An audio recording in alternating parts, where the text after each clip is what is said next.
How Marcus Aurelius Handled Business Betrayal, the Emperor's Guide to Toxic Partners.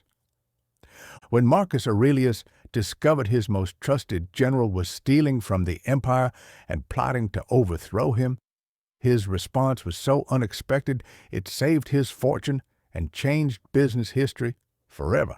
Most leaders would have executed the traitor immediately. Marcus did something that seemed insane at the time, but was actually genius.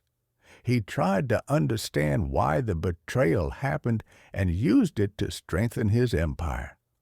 This wasn't weakness. It was the most sophisticated business psychology ever developed. Modern research proves that leaders who handle betrayal like Marcus build stronger, more loyal teams and create businesses that are virtually immune to internal sabotage. By the end of this masterclass, you'll have the exact framework Marcus used to turn his greatest betrayal into his greatest competitive advantage. Picture this. It's 175 AD, and Marcus Aurelius receives the most devastating news of his reign. Avidius Cassius, the general he trusted more than any other, the man who controlled the eastern half of his empire worth over $2 trillion in today's money, has declared himself emperor. This wasn't just a business dispute or a disagreement over strategy. This was the ultimate betrayal. A trusted partner attempting to steal everything Marcus had built over decades of leadership. But here's what makes this story extraordinary. Marcus Aurelius's response to this betrayal became the foundation for the most sophisticated approach to partnership conflicts, employee disloyalty, and business sabotage ever developed. While most leaders throughout history responded to betrayal with rage, revenge, and retaliation, Marcus responded with something far more powerful: strategic understanding, systematic improvement, and principled action. The scope of this betrayal was staggering. Avidius Cassius wasn't just any general. He was Marcus's most successful military commander, the man who had conquered Armenia and Mesopotamia, expanding the empire's wealth and influence across the Middle East. He controlled legions totaling over 100,000 soldiers, governed provinces generating billions in annual revenue, and commanded the loyalty of millions of citizens across the Eastern Empire. To understand the magnitude of this betrayal, you need to grasp the scale of what Cassius controlled.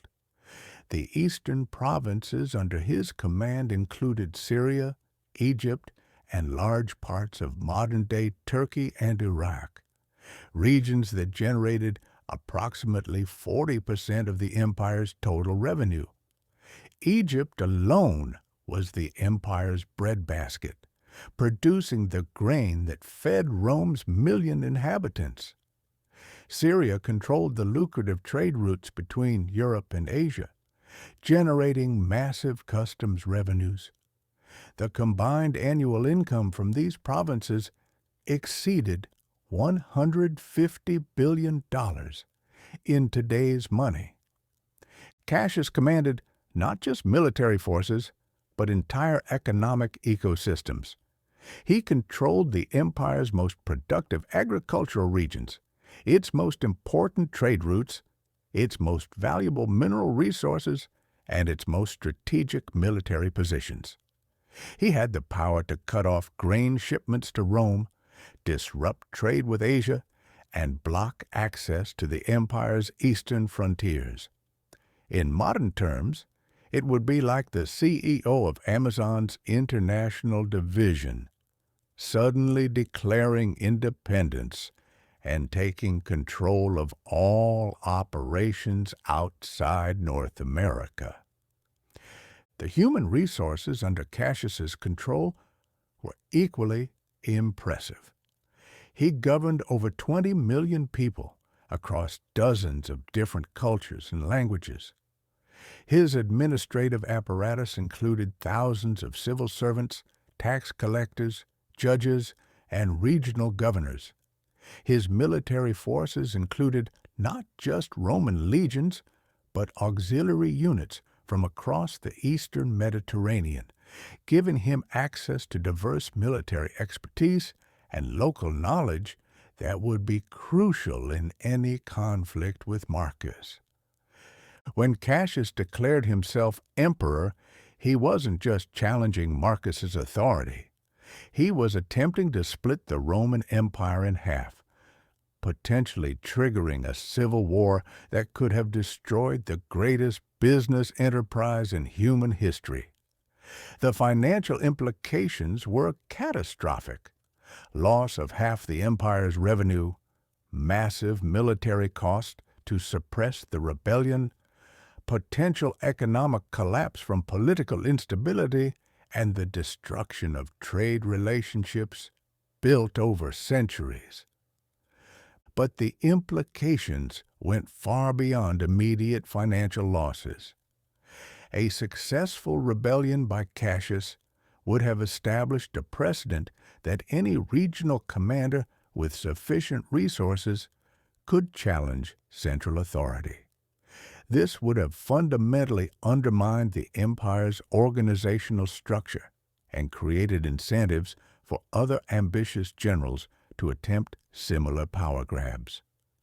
The result could have been the fragmentation of the empire into competing kingdoms, ending the Pax Romana that had enabled unprecedented economic growth and cultural development across the Mediterranean world.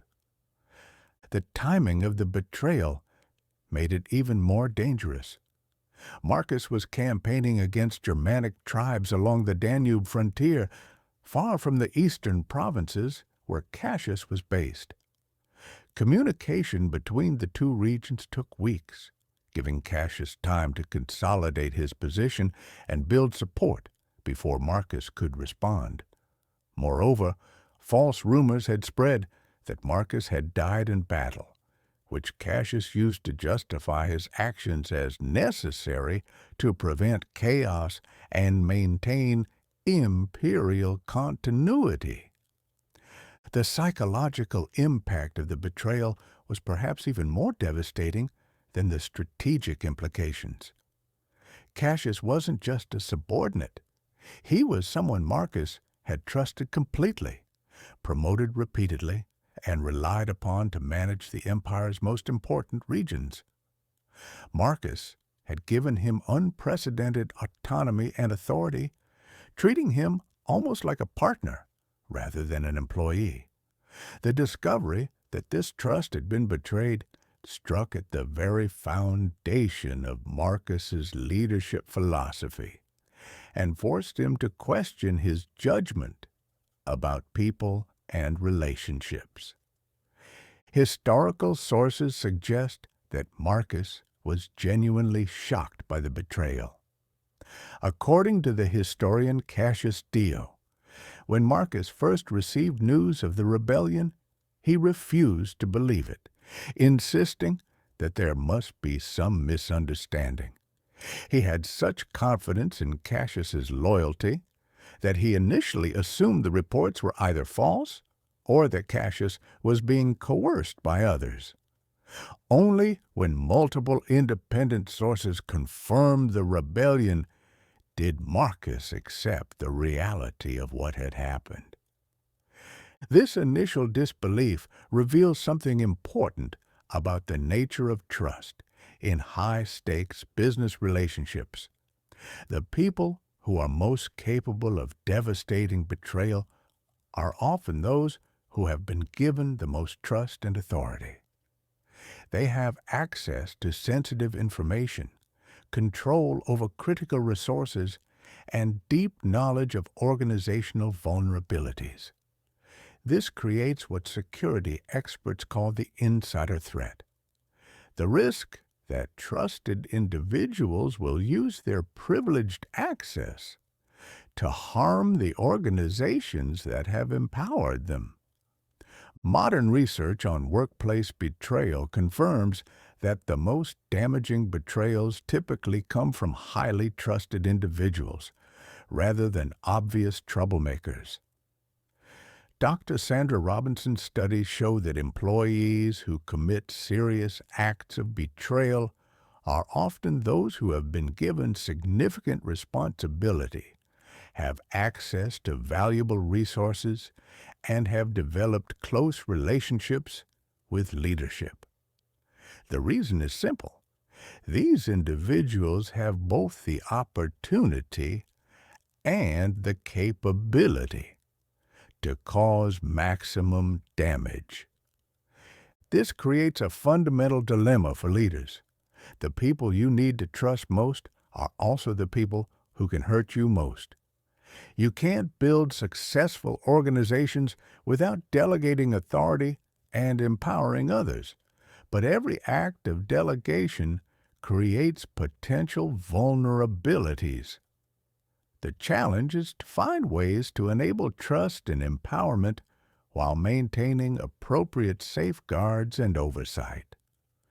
Marcus faced this dilemma in its most extreme form. Running an empire spanning 3 continents required delegating enormous authority to regional commanders. There was no way for him to personally oversee every decision or monitor every action across such vast distances. He had to trust people like Cassius to act in the empire's best interest even when they were operating independently for months or years at a time.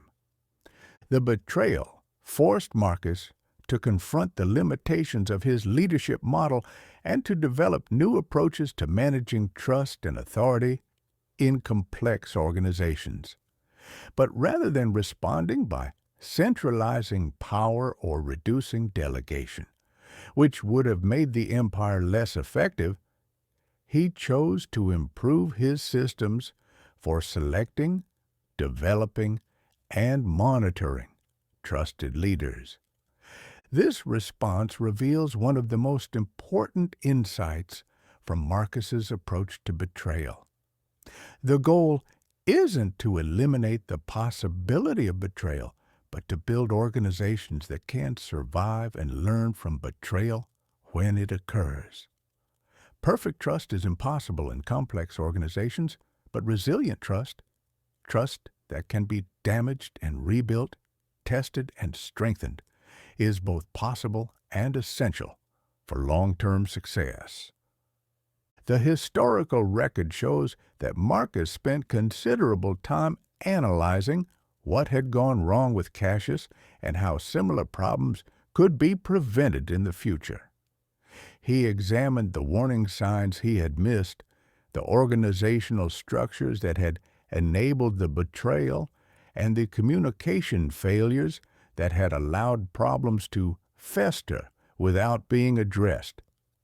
This analysis became the foundation for significant reforms in how the empire managed regional commands and monitored potential threats to central authority. But Marcus's most important insight was that betrayal often reveals more about organizational weaknesses than individual character flaws. While Cassius was certainly responsible for his actions, the conditions that made his betrayal possible were largely the result of systemic problems that Marcus had the power to address. By focusing on these systemic issues rather than just punishing the individual betrayer, Marcus was able to use the crisis as an opportunity for organizational improvement rather than just damage control. This systemic perspective is crucial for modern entrepreneurs facing betrayal in their own organizations. It's natural to focus on the character and motivations of the person who betrayed you, but it's more productive to focus on the organizational conditions that made the betrayal possible. What systems failed? What oversight was missing? What incentives were misaligned? What communication channels were inadequate? These are the questions that lead to meaningful improvements rather than just emotional satisfaction. The neuroscience research on betrayal provides additional insights into why Marcus's systematic approach was so effective. When people experience betrayal, their brains activate the same regions associated with physical pain. This creates strong emotional reactions that can interfere with rational decision-making and problem-solving. The natural tendency is to focus on the immediate emotional impact rather than the longer-term strategic implications. Dr. Mauricio Delgado at Rutgers University has used brain imaging to study how people respond to betrayal in trust-based games. His research shows that people who can regulate their emotional responses to betrayal make better strategic decisions and are more successful at rebuilding trust in future interactions. The key is developing what he calls cognitive reappraisal, the ability to reframe betrayal as information rather than injury. This is exactly what Marcus accomplished through his systematic approach to analyzing and responding to the Cassius betrayal. Instead of allowing his emotional reactions to drive his decisions, he used cognitive reappraisal to extract strategic value from the situation. He treated the betrayal as a diagnostic tool that revealed important information about his organization, rather than just as a personal attack that required retaliation. The practical implications of this approach are profound for modern business leaders. When you can view betrayal through a strategic lens rather than just an emotional one, you can use these painful experiences to build stronger, more resilient organizations. You can identify and address systemic vulnerabilities before they lead to future betrayals. You can develop better systems for managing trust and authority in complex organizations.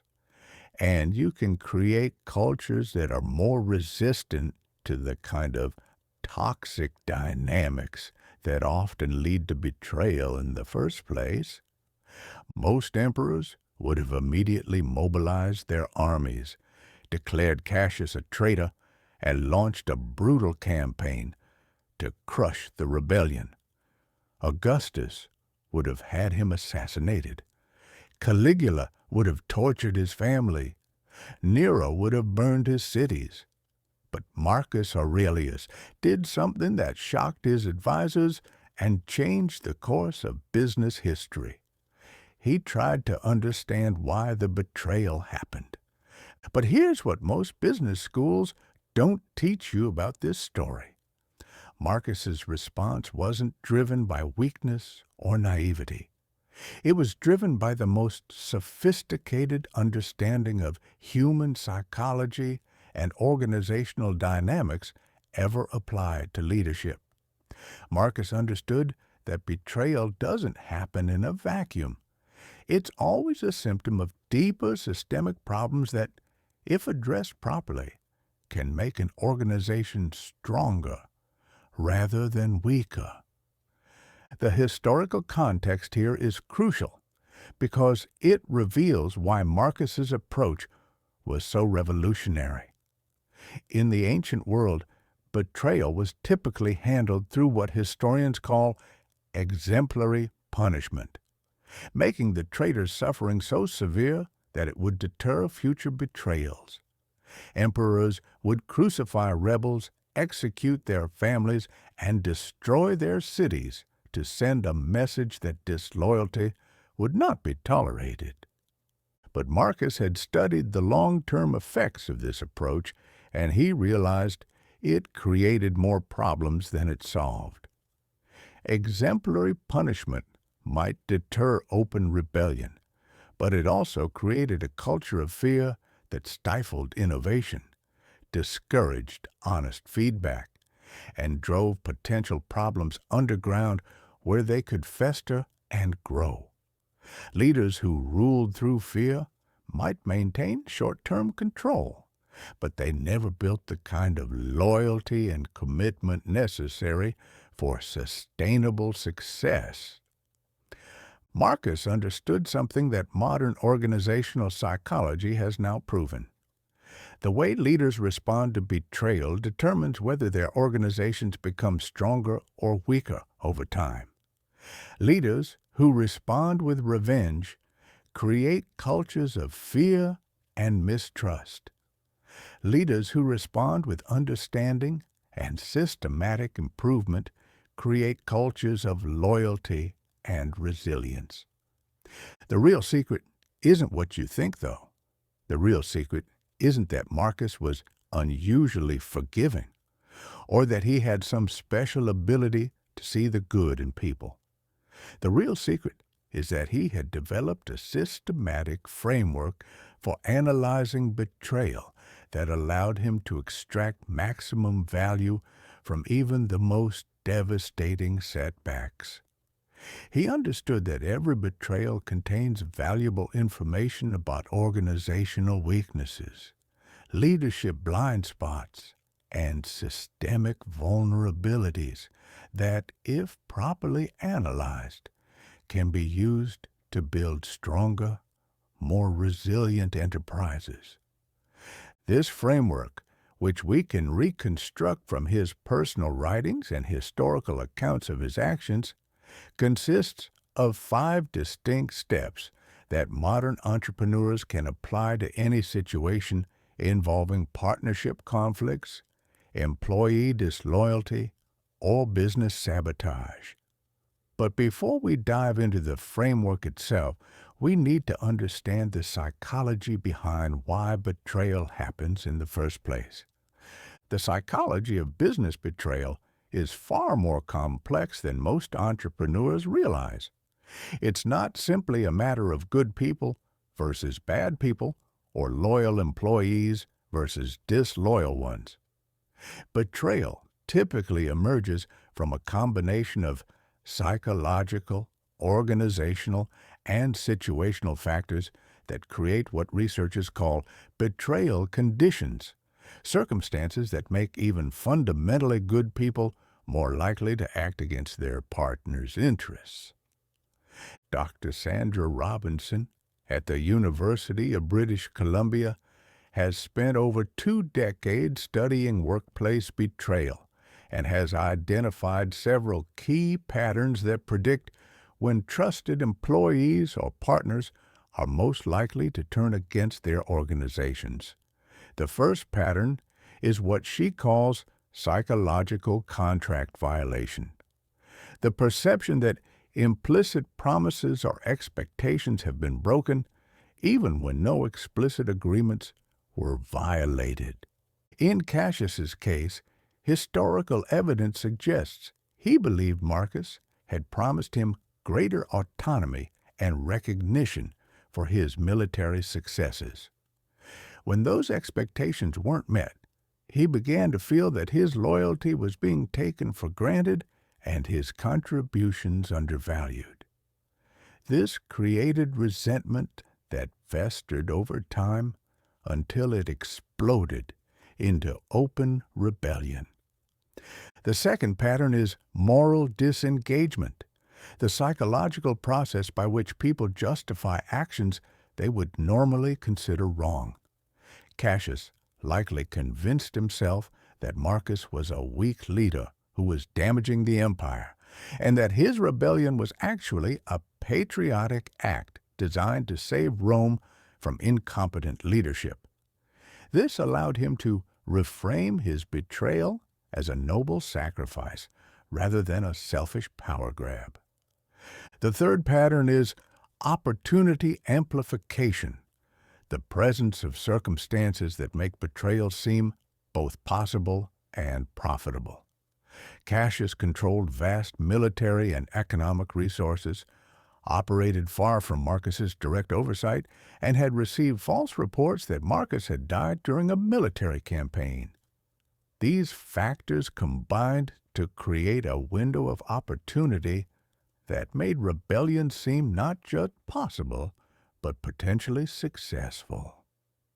Understanding these patterns is crucial for modern entrepreneurs because it reveals that betrayal is often predictable and preventable. The warning signs are usually there long before the actual betrayal occurs, but most leaders are either too busy to notice them or too uncomfortable to address them directly. Now here's where it gets really interesting because Marcus Aurelius developed what may be the most sophisticated early warning system for detecting betrayal conditions ever created. This system, which he called the discipline of perception, involved regularly analyzing the psychological and organizational factors that could lead to disloyalty and taking proactive steps to address them before they became serious problems. The discipline of perception consisted of three components: systematic observation, empathetic analysis, and preventive action. Systematic observation involved regularly monitoring the behavior, attitudes, and circumstances of key partners and employees for signs of dissatisfaction, resentment, or moral disengagement.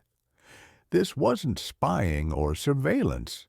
It was simply paying attention to the human dynamics that drive organizational success or failure. Empathetic analysis involved trying to understand the perspective and motivations of potentially disloyal individuals, not to excuse their behavior, but to identify the underlying causes that could be addressed through organizational changes. Marcus regularly asked himself questions like, what would I do in their position? What needs or expectations might not be being met?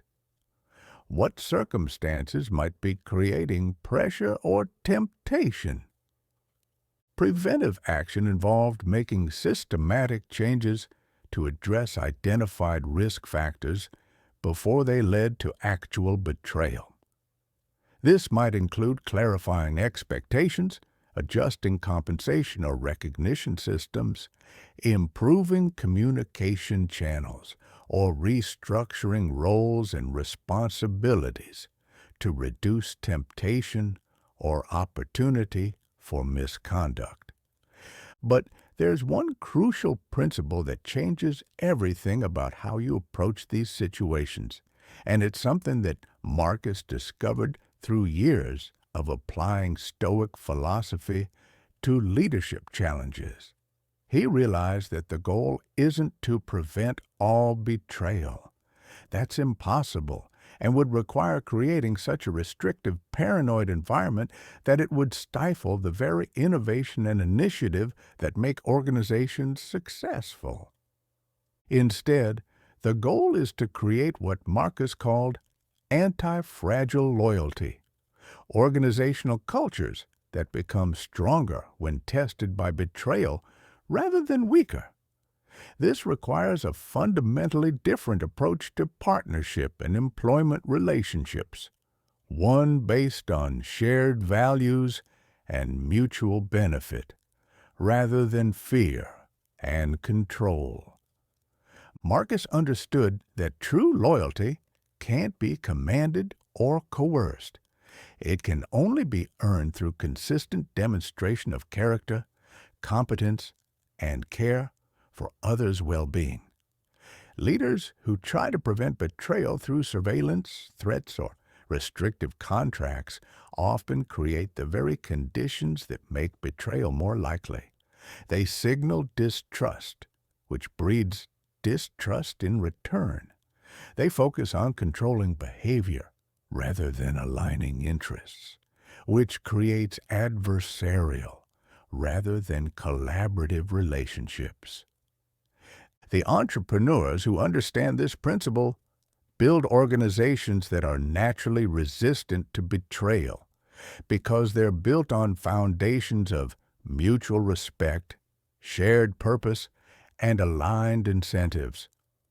When conflicts arise, and they always do, these organizations have the communication channels, conflict resolution processes, and cultural norms necessary to address problems before they escalate into betrayal. But let's get back to the specific story of how Marcus handled the Cassius Rebellion, because the details reveal the practical application of these principles in the most high-stakes business situation imaginable. When Marcus received news of the betrayal, his first response wasn't to mobilize his armies or issue threats. His first response was to gather more information and try to understand what had gone wrong.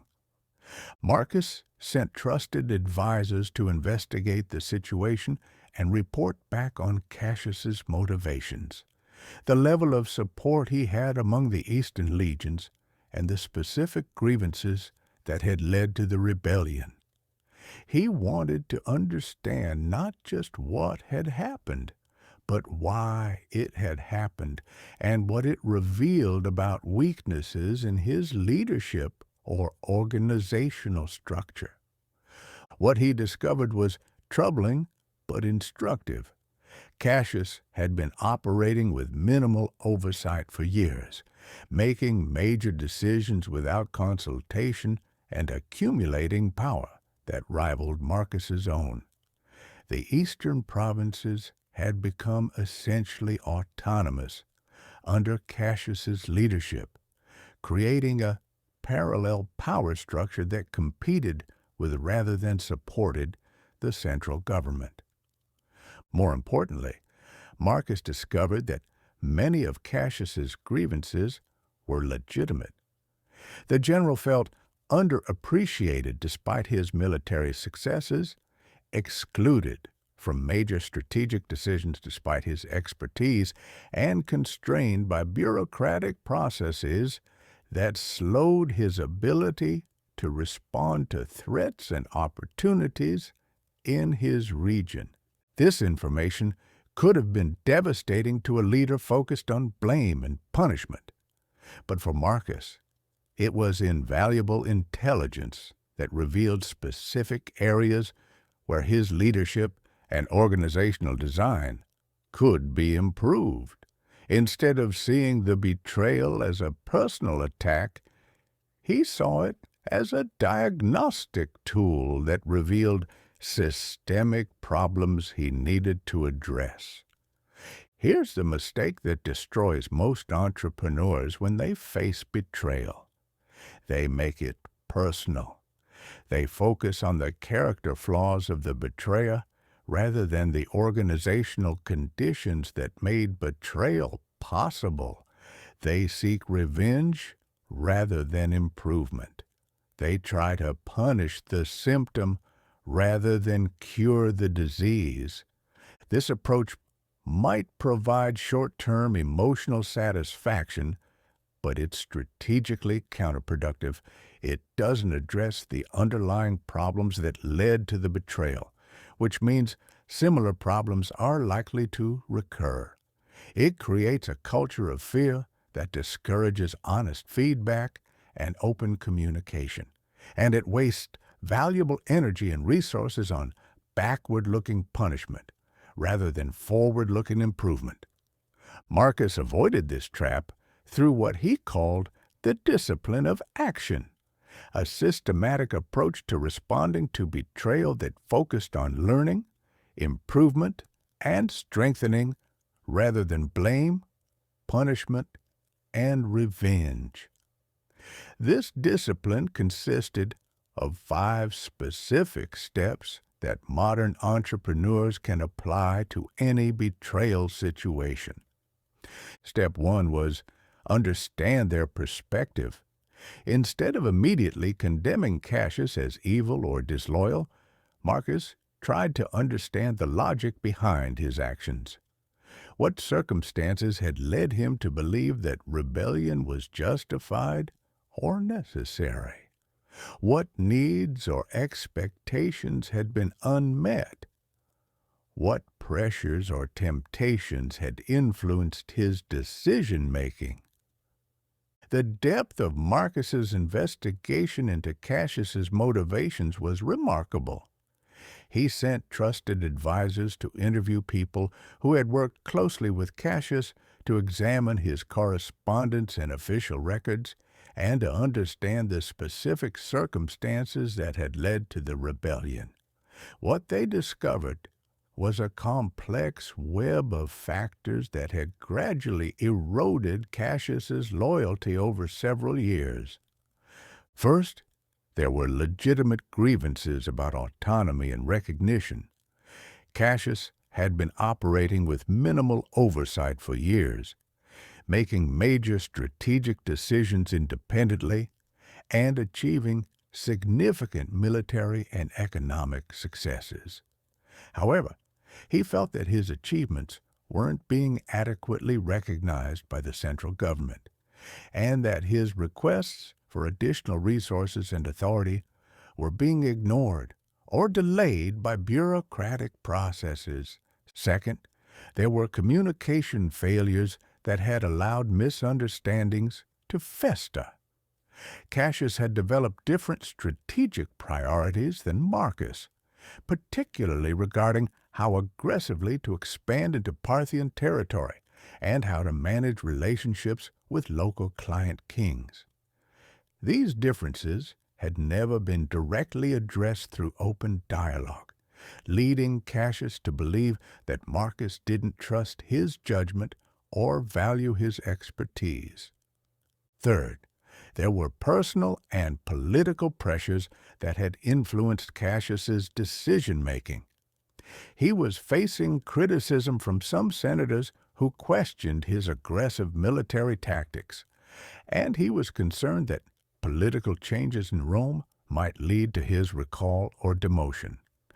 The false reports of Marcus's death created a sense of urgency that pushed him to act before he might lose the opportunity to secure his position. Fourth, there were systemic incentives that had gradually aligned Cassius's interests with rebellion rather than loyalty. The longer he operated independently, the more his success became tied to his personal reputation rather than the empire's institutional strength. His soldiers and administrators became personally loyal to him rather than to the central government, creating a power base that could support independent action. This wasn't about excusing the betrayal or minimizing its seriousness. It was about gathering intelligence that could be used to prevent similar problems in the future. Marcus understood that people rarely betray organizations they feel truly connected to and valued by. When betrayal occurs, it's usually a sign that those connections and feelings of value have been damaged or never properly established in the first place. The psychological research on organizational betrayal confirms Marcus's intuitive understanding of these dynamics. Dr. Sandra Robinson's studies show that betrayal typically follows a predictable pattern that she calls the betrayal spiral. It begins with unmet expectations or perceived injustices that create resentment. This resentment leads to emotional distancing from the organization and its leadership. The distancing creates opportunities for rationalization and moral disengagement. Finally, external triggers or opportunities catalyze the transition from passive resentment to active betrayal. Understanding this spiral is crucial for modern entrepreneurs because it reveals that betrayal is often preventable through early intervention.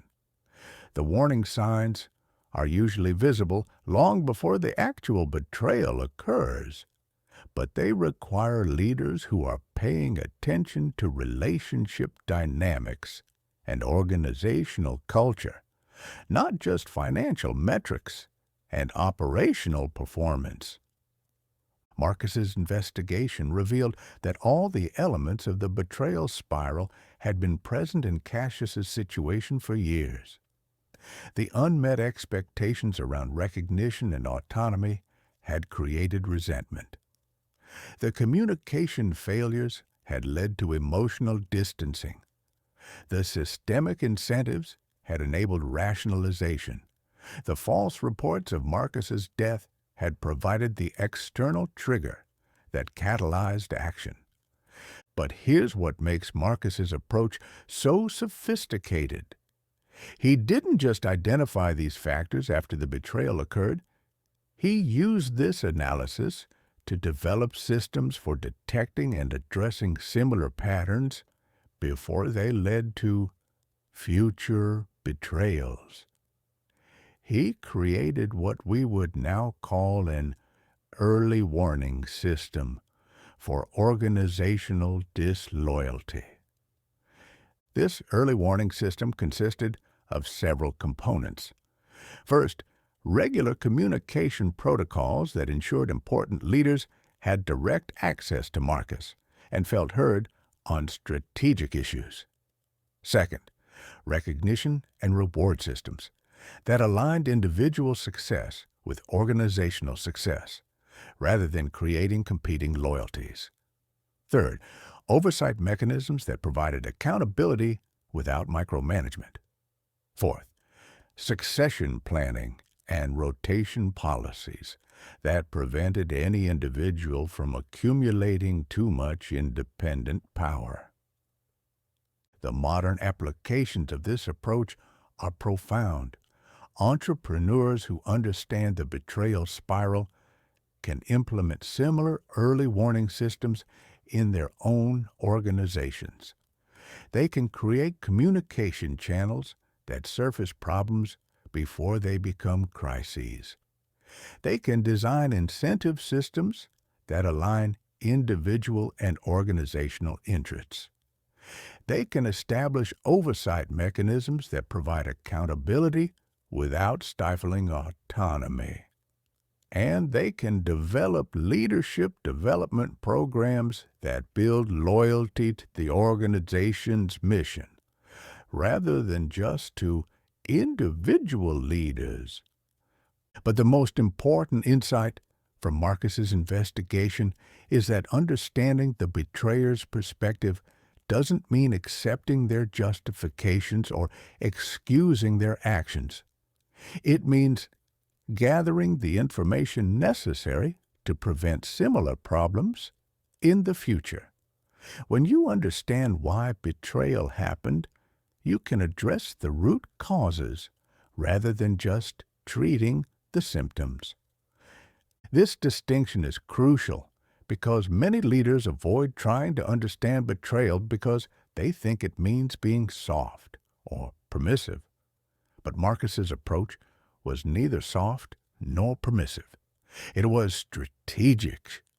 He held Cassius accountable for his actions while simultaneously using the situation to improve his organization's resilience and effectiveness. The practical application for modern entrepreneurs is to develop what we might call strategic empathy.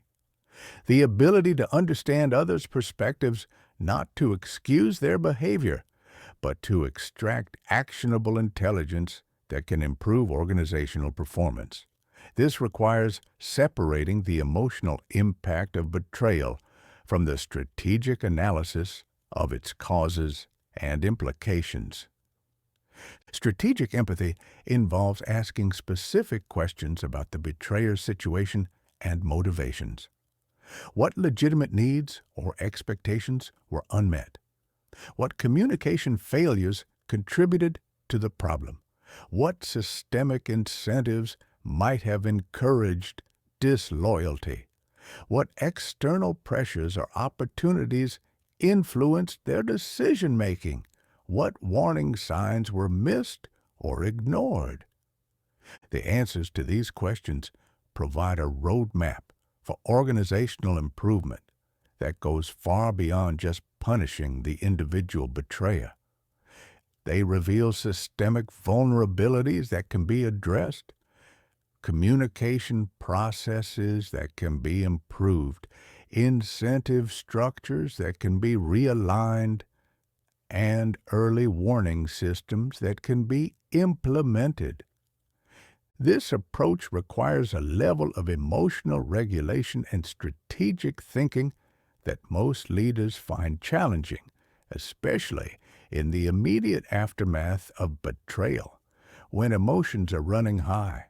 But it's precisely in these moments that the quality of leadership is most clearly revealed. Leaders who can maintain strategic perspective during emotional crises are the ones who build organizations that become stronger rather than weaker when tested by adversity. Step 2 was focus on your character. Instead of asking, "How can I punish them?" Marcus asked, "How can I respond in a way that reflects my values and strengthens my character?"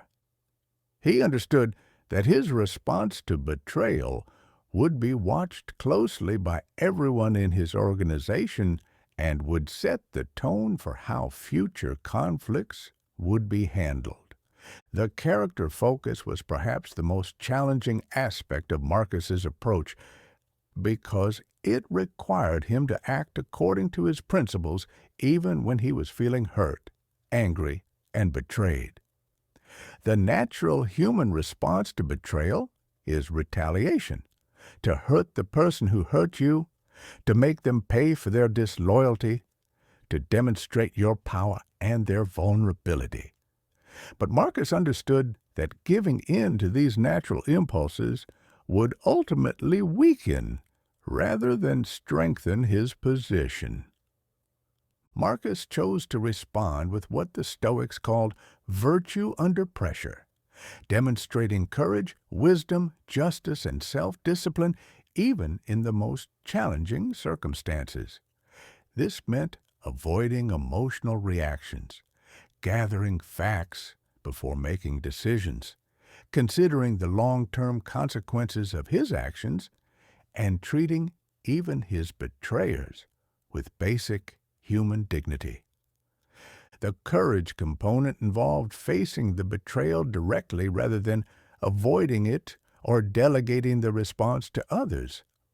Marcus could have sent generals to crush the rebellion while remaining safely in Rome, but instead he chose to travel to the eastern provinces personally to address the situation. This demonstrated to his entire organization that he was willing to confront difficult challenges directly, rather than hiding behind others. The wisdom component involved taking time to understand the situation fully before acting. While his advisors urged immediate military action, Marcus insisted on gathering comprehensive intelligence about Cassius's motivations, the level of support he had, and the broader implications of the rebellion. This deliberate approach prevented him from making hasty decisions that could have made the situation worse. The justice component involved ensuring that his response was proportional and fair, even toward someone who had betrayed him. Marcus refused to engage in the kind of brutal retaliation that was common among Roman emperors, instead focusing on what would be best for the empire as a whole, rather than what would feel most satisfying personally. The self-discipline component involved controlling his emotional reactions and maintaining his strategic focus even under extreme stress. Historical accounts suggest that Marcus was deeply hurt by Cassius's betrayal, but he didn't allow these feelings to drive his decision-making or compromise his leadership effectiveness. This character-focused approach had profound effects on how the crisis was perceived throughout the empire. Instead of seeing a weak emperor who couldn't control his subordinates, people saw a strong leader who could maintain his principles even under the most challenging circumstances. Instead of creating fear and uncertainty, Marcus's measured response created confidence in his leadership and the empire's stability. The psychological research on leadership under stress confirms the wisdom of Marcus's character-focused approach. Dr. Jim Collins's studies of leadership during crises show that leaders who maintain their core values and principles during difficult periods are more successful at preserving organizational cohesion and effectiveness than leaders who abandon their principles in favor of expedient solutions. The reason is that organizational culture is largely determined by how leaders behave during moments of crisis. When leaders maintain their character under pressure, they reinforce the values and norms that define the organization's identity. When leaders compromise their character for short-term advantage, they signal that the organization's stated values are negotiable and situational. For modern entrepreneurs, this means that how you respond to betrayal becomes a defining moment for your organizational culture. Your employees, partners, and stakeholders will judge not just the immediate outcome of this situation, but the character you demonstrate in handling it. They'll use your response as a guide for understanding what your organization really stands for and how they can expect to be treated in difficult situations. The practical application involves developing what we might call character-based decision-making, a systematic approach to ensuring that your responses to betrayal align with your stated values and long-term objectives rather than your immediate emotional reactions. This requires identifying your core principles in advance and committing to upholding them even when it's difficult or costly to do so. Character-based decision-making involves asking specific questions before taking action. Does this response reflect the kind of leader I want to be? Will this action strengthen or weaken the culture I'm trying to build? What message will this send to my team about how conflicts are handled in this organization? How will I feel about this decision in 5 years? These questions help ensure that your response to betrayal serves your long-term interests rather than just your short-term emotional needs. They prevent you from making decisions that might feel satisfying in the moment, but ultimately damage your reputation, your relationships, and your organizational effectiveness. The character focus also involves recognizing that betrayal is often a test of leadership that reveals who you really are under pressure.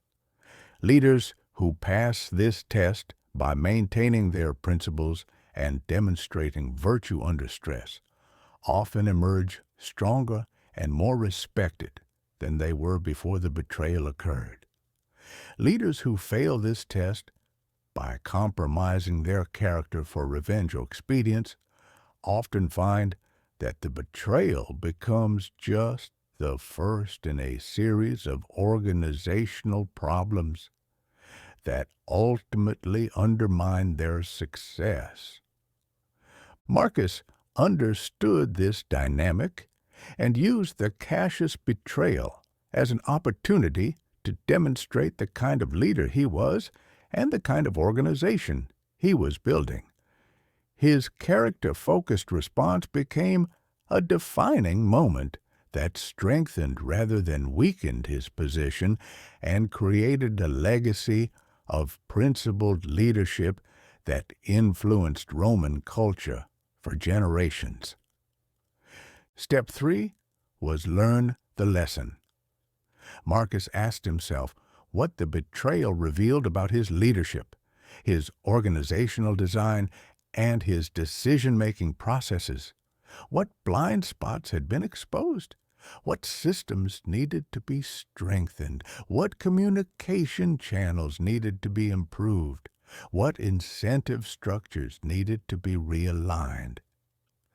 This step required brutal honesty and a willingness to accept responsibility for creating the conditions that made betrayal possible. It's much easier to blame the betrayer than to examine your own role in the situation, but it's also much less useful for preventing future problems. Marcus's self-examination following the Cassius betrayal was remarkably thorough and systematic. He identified several specific areas where his leadership and organizational design had contributed to the problem. First, he recognized that he had given Cassius too much autonomy without adequate oversight mechanisms. While delegation was necessary for managing a vast empire, the lack of regular communication and accountability had allowed problems to develop without his knowledge. Second, he realized that his recognition and reward systems had been inadequate. Cassius had achieved significant military and economic successes, but these achievements hadn't been properly acknowledged or rewarded by the central government. This had created resentment and a sense that loyalty wasn't valued or reciprocated. Third, he identified communication failures that had allowed misunderstandings to fester.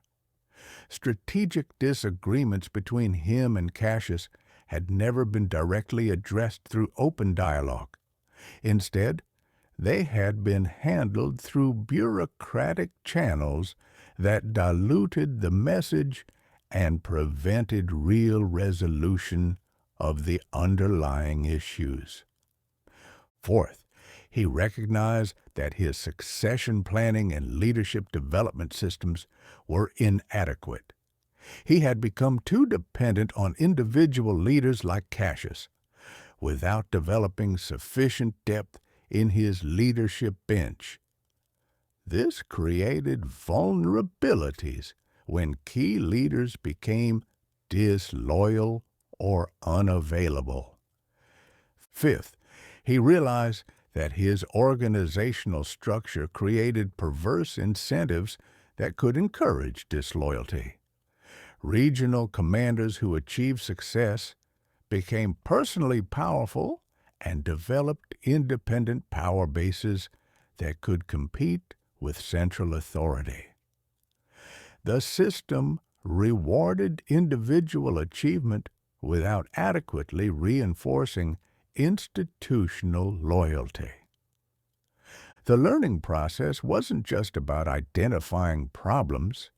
It was about understanding the root causes and systemic patterns that had created those problems. Marcus worked with his advisors to analyze not just what had gone wrong with Cassius, but what similar vulnerabilities might exist with other leaders and in other parts of the organization. This systematic analysis revealed that the Cassius betrayal wasn't an isolated incident, but a symptom of broader organizational weaknesses that needed to be addressed. The same factors that had led to Cassius's disloyalty could potentially affect other regional commanders, military leaders, or senior administrators. By understanding these patterns, Marcus could take proactive steps to prevent future betrayals, rather than just reacting to them after they occurred. The psychological research on organizational learning confirms the importance of this systematic approach to extracting lessons from betrayal.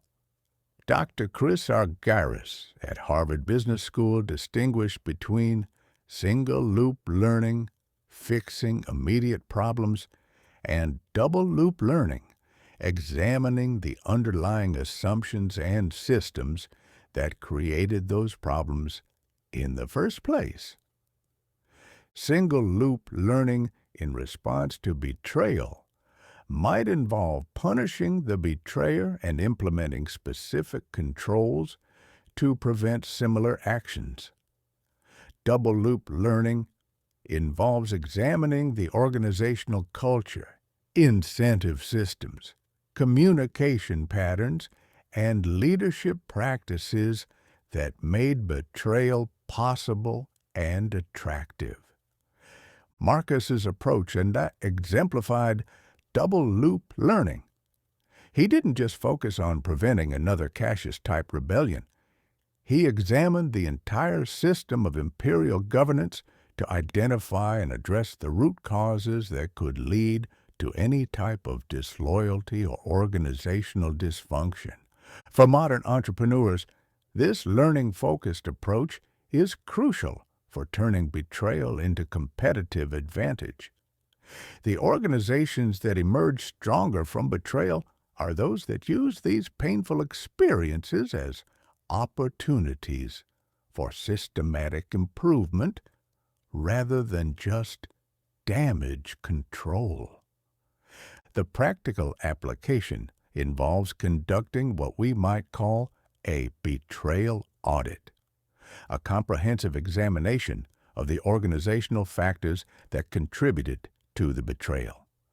This audit should examine leadership practices, communication systems, incentive structures, oversight mechanisms, cultural norms, and strategic alignment. The betrayal audit should ask specific questions about each of these areas. What leadership blind spots were exposed? What communication failures contributed to the problem? What incentive misalignments encouraged disloyalty? What oversight gaps allowed problems to develop undetected? What cultural factors made betrayal seem acceptable or justified? What strategic disagreements weren't properly addressed? The goal isn't to assign blame, but to identify improvement opportunities. Every betrayal reveals valuable information about organizational vulnerabilities that can be addressed to prevent future problems and build stronger, more resilient enterprises. But the learning step also requires what Marcus called intellectual humility, the willingness to acknowledge that you don't have all the answers and that your current approaches may be flawed. This is particularly challenging for successful entrepreneurs who are used to being right and making good decisions. Admitting that your leadership contributed to betrayal requires setting aside ego and focusing on what's best for the organization. Marcus demonstrated this intellectual humility by actively seeking feedback from trusted advisors about his role in the Cassius situation. He asked difficult questions about his leadership style, his communication practices, and his organizational design. He was willing to hear criticism and to acknowledge mistakes, even when it was uncomfortable or embarrassing. This humility was crucial for the learning process because it enabled Marcus to see the situation clearly, rather than through the filter of self-justification or defensiveness. Leaders who can't acknowledge their own contributions to betrayal are unlikely to learn the lessons necessary to prevent future problems.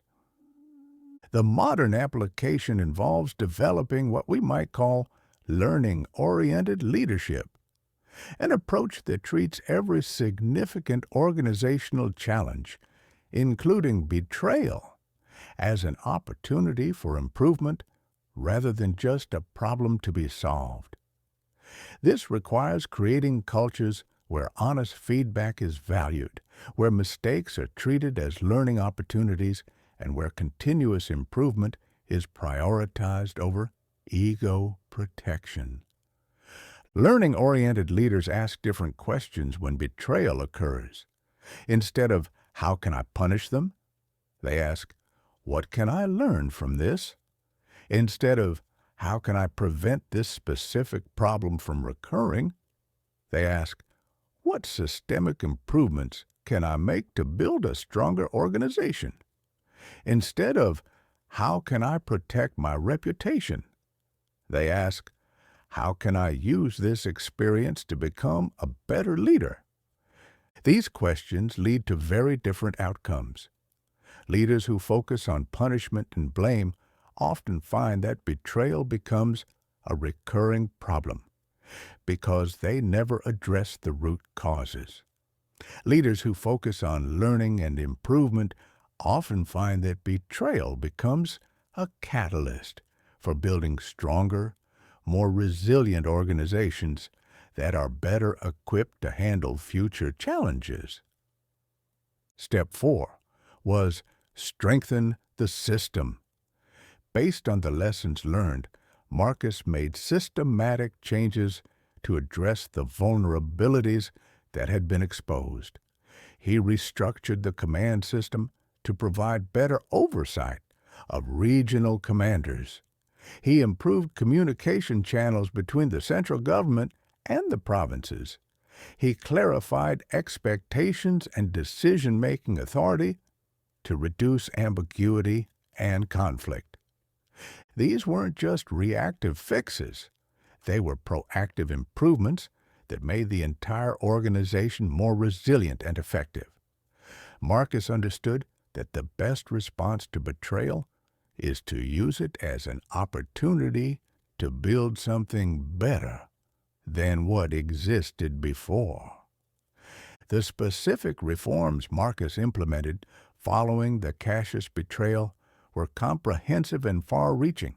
First, he restructured the imperial command system to provide better balance between delegation and oversight. Instead of giving regional commanders complete autonomy, he created a system of regular reporting, periodic rotation, and shared authority that maintained accountability while preserving operational effectiveness. Second, he improved communication channels between the central government and the provinces. He established regular courier services, standardized reporting procedures, and created formal mechanisms for regional commanders to raise concerns or request guidance. This ensured that problems could be identified and addressed before they escalated into crises. Third, he clarified expectations and decision-making authority to reduce ambiguity and conflict. He created detailed written guidelines for regional commanders that specified their authority, responsibilities, and the circumstances under which they needed to seek approval from Rome. This reduced the kind of misunderstanding that had contributed to Cassius's resentment.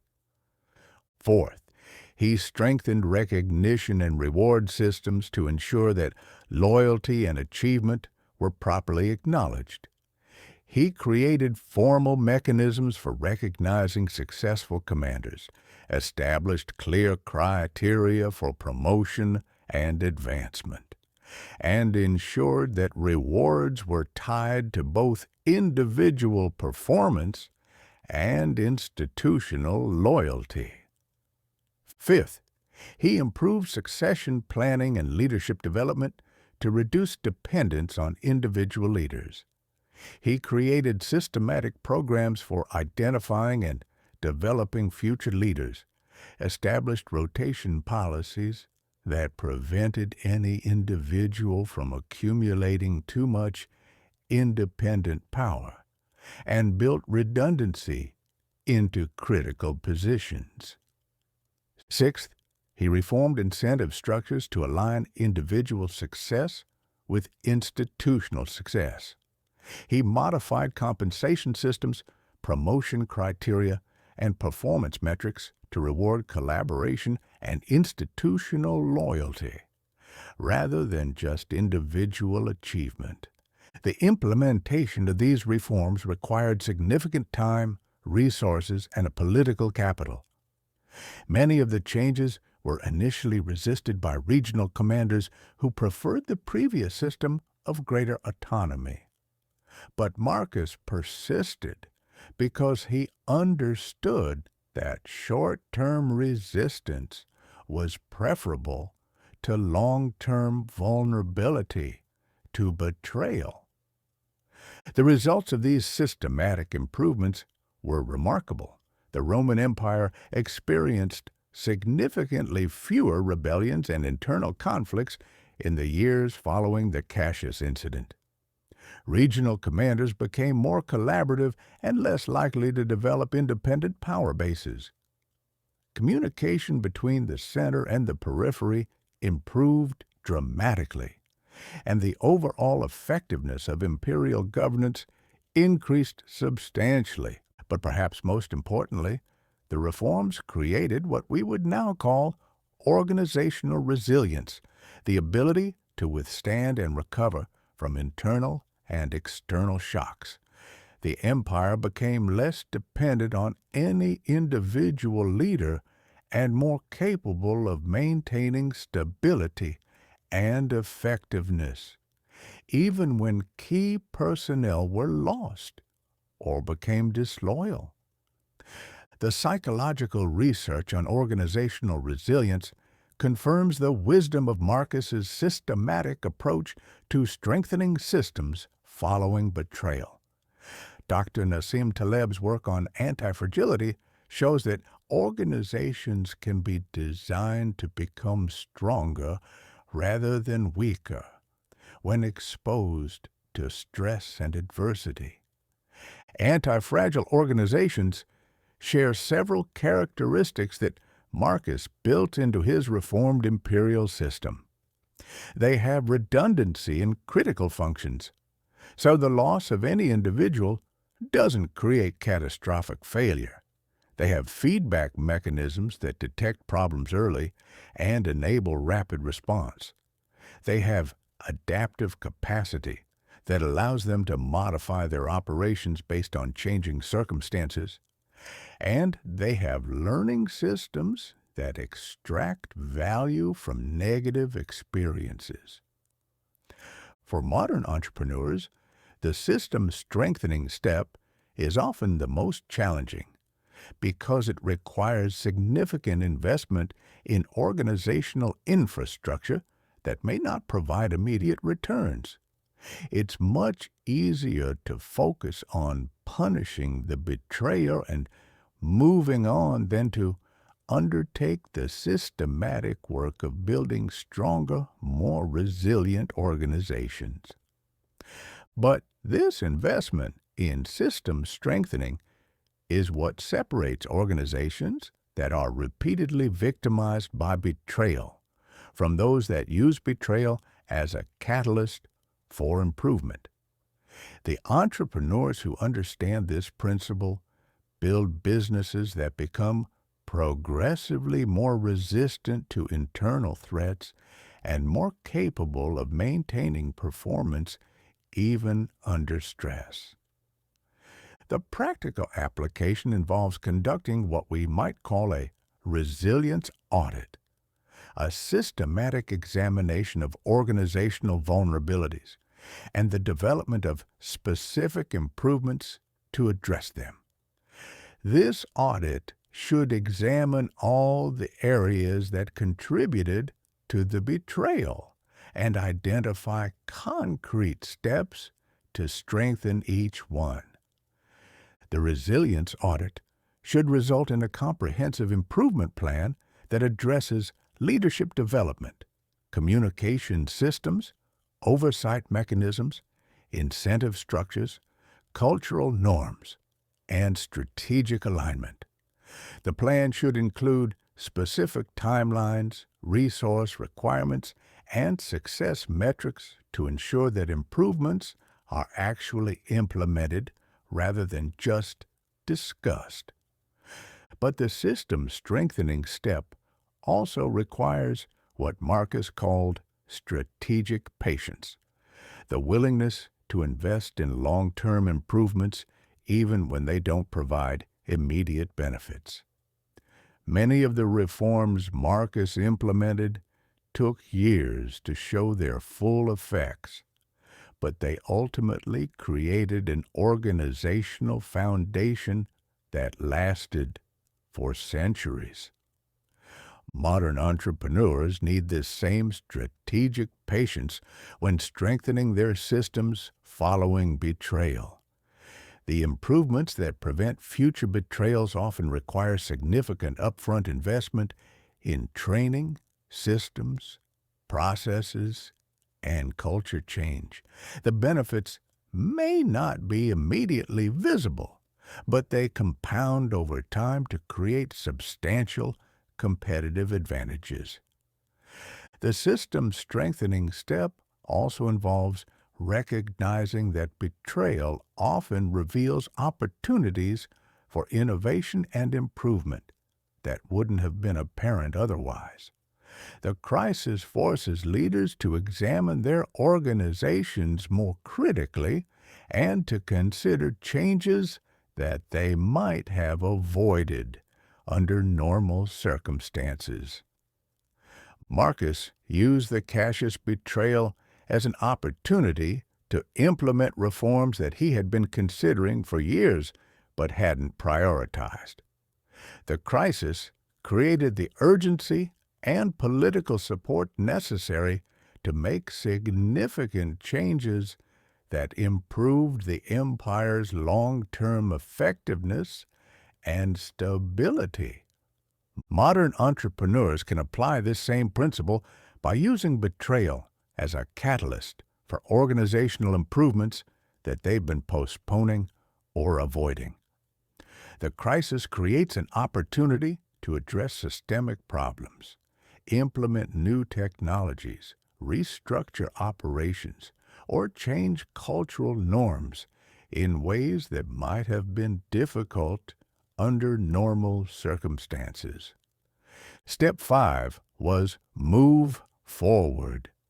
Once the lessons had been learned and the systems had been strengthened, Marcus focused on the future rather than dwelling on the past. He didn't hold grudges, seek ongoing revenge, or allow the betrayal to poison his relationships with other partners and employees. This forward focus was crucial for maintaining organizational morale and effectiveness. Teams that are constantly looking backward, relitigating past conflicts, and operating under clouds of suspicion and mistrust can't perform at their highest levels. Leaders who can't move past betrayal create cultures of paranoia that ultimately damage their own success. Marcus's ability to move forward from the Cassius betrayal was perhaps the most remarkable aspect of his response. Despite the personal hurt and the massive disruption the rebellion had caused, he refused to let it define his leadership or poison his relationships with other commanders. When Cassius was eventually killed by his own soldiers, Marcus reportedly wept for him, saying that he had lost the opportunity to demonstrate clemency and forgiveness. This response shocked many of Marcus's contemporaries, who expected him to celebrate the death of his betrayer.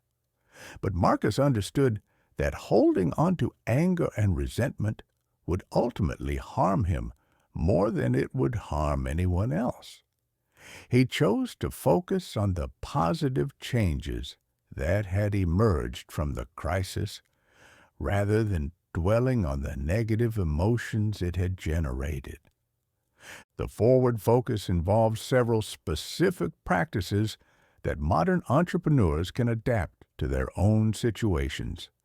First, Marcus made a conscious decision to trust other leaders, despite having been betrayed by Cassius.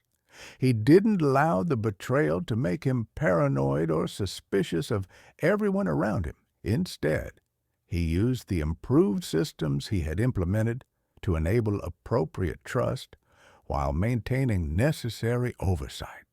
Second, he actively worked to rebuild relationships that had been damaged by the crisis.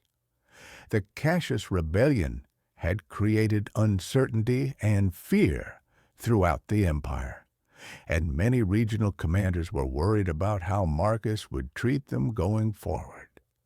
Marcus made deliberate efforts to reassure loyal commanders, to clarify his expectations, and to demonstrate that the improved systems were designed to support, rather than constrain, effective leadership. Third, he focused on the positive outcomes that had emerged from the crisis, rather than dwelling on the negative aspects. The betrayal had forced him to implement reforms that made the empire stronger and more resilient. It had revealed vulnerabilities that could now be addressed. It had demonstrated the loyalty of commanders who had remained faithful during the crisis. Marcus chose to emphasize these positive developments rather than the pain and disruption of the betrayal itself. Fourth, he used the experience as a teaching opportunity for other leaders. Instead of treating the Cassius incident as a shameful secret to be hidden, Marcus discussed it openly with his advisors and commanders. He shared the lessons he had learned, the improvements he had implemented, and the principles that had guided his response. This transparency helped prevent similar problems and demonstrated his commitment to continuous learning and improvement. The psychological research on resilience and post-traumatic growth confirms the wisdom of Marcus's forward-focused approach. Dr. Richard Tedeschi's studies show that people who experience significant adversity can emerge stronger and more capable than they were before, but only if they're able to process the experience constructively and focus on growth rather than victimization. The key factors that enable post-traumatic growth include meaning-making, finding purpose and significance in the experience, benefit finding, identifying positive outcomes that emerged from the adversity, and future orientation, focusing on opportunities and possibilities rather than dwelling on past hurts. Marcus's response to the Cassius betrayal exemplified all of these factors. For modern entrepreneurs, the moving forward step is often the most psychologically challenging because it requires letting go of justified anger and resentment. When someone has betrayed your trust and damaged your business, it's natural to want them to suffer consequences and to remain vigilant against future betrayals. But this backward-looking focus often prevents the kind of growth and improvement that can emerge from adversity. The practical application involves developing what we might call constructive closure, a systematic process for processing betrayal in ways that enable growth rather than perpetuating victimization. This process involves acknowledging the pain and damage caused by the betrayal, while simultaneously focusing on the opportunities for improvement and growth that have emerged from the experience. Constructive closure requires making conscious decisions about how to frame the betrayal experience. Instead of seeing yourself as a victim of someone else's bad character, you can choose to see yourself as a leader who successfully navigated a significant challenge and emerged stronger. Instead of focusing on what was lost, you can focus on what was gained in terms of knowledge, systems, and resilience. The moving forward step also involves what Marcus called strategic forgiveness, choosing to let go of resentment not because the betrayer deserves it, but because holding on to anger ultimately harms your own effectiveness and well-being. Strategic forgiveness doesn't mean forgetting what happened or failing to take appropriate precautions. It means refusing to let past hurts control your future decisions and relationships. Strategic forgiveness is particularly important for entrepreneurs because business success often requires the ability to form new partnerships, trust new employees, and take calculated risks with new opportunities. Leaders who can't move past betrayal often become so risk-averse and suspicious that they miss opportunities for growth and collaboration. But the moving forward step also requires what Marcus called vigilant optimism, maintaining a positive outlook about future relationships and opportunities while remaining appropriately cautious about potential risks.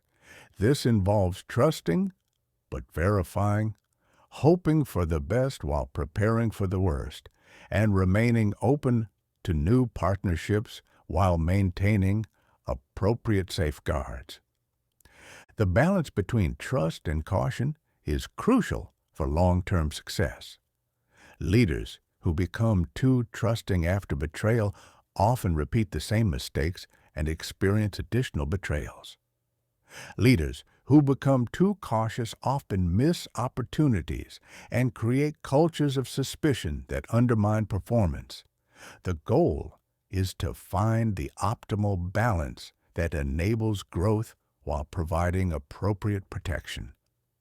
Marcus achieved this balance through the systematic improvements he had implemented following the Cassius betrayal. The new oversight mechanisms, communication systems, and incentive structures allowed him to delegate authority and trust regional commanders while maintaining appropriate accountability and early warning systems. This enabled him to move forward with confidence rather than paranoia. Modern entrepreneurs can achieve similar balance by implementing robust systems and processes that enable appropriate trust while providing necessary protection.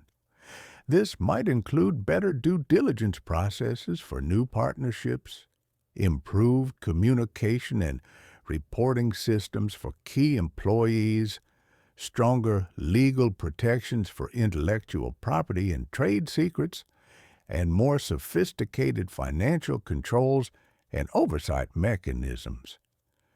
The key is to view these protective measures not as signs of distrust, but as enablers of trust.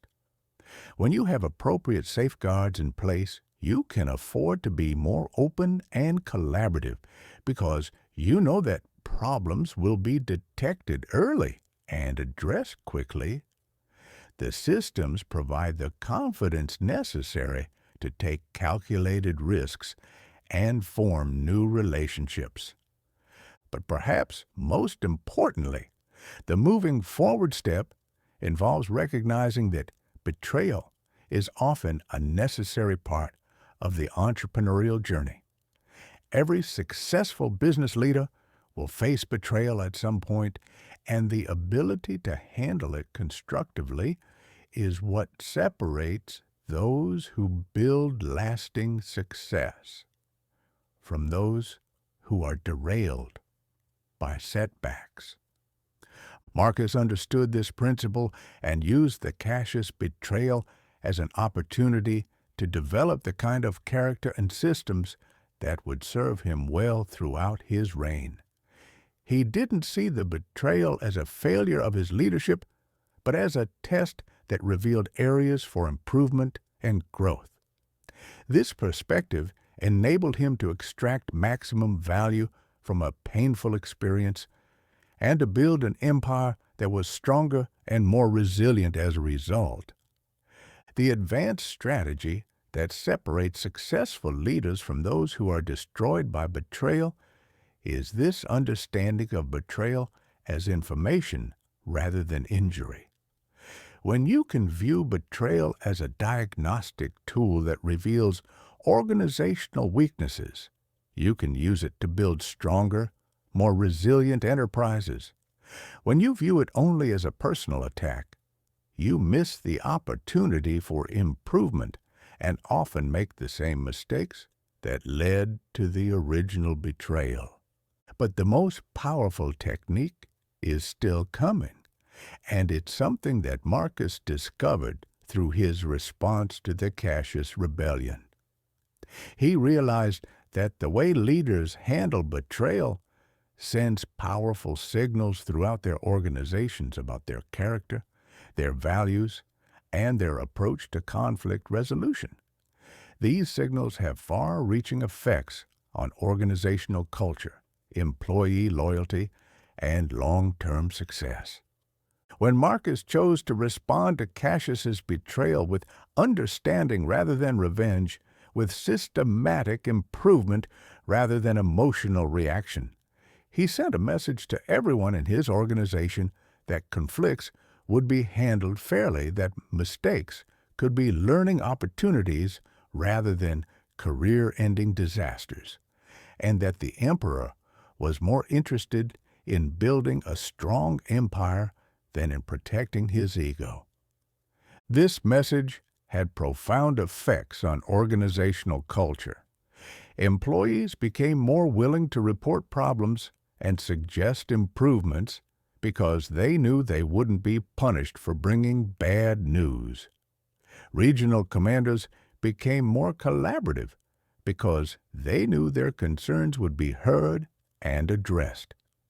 The entire organization became more innovative and adaptive because people felt safe to take calculated risks and learn from failures.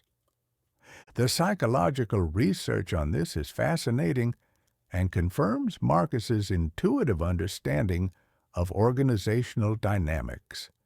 Dr. Amy Edmondson at Harvard Business School has spent decades studying what she calls psychological safety, the belief that one can speak up, ask questions, and make mistakes without being punished or humiliated. Edmondson's research shows that organizations with high psychological safety consistently outperform those with low psychological safety across virtually every metric: innovation, productivity, employee retention, customer satisfaction, and financial performance.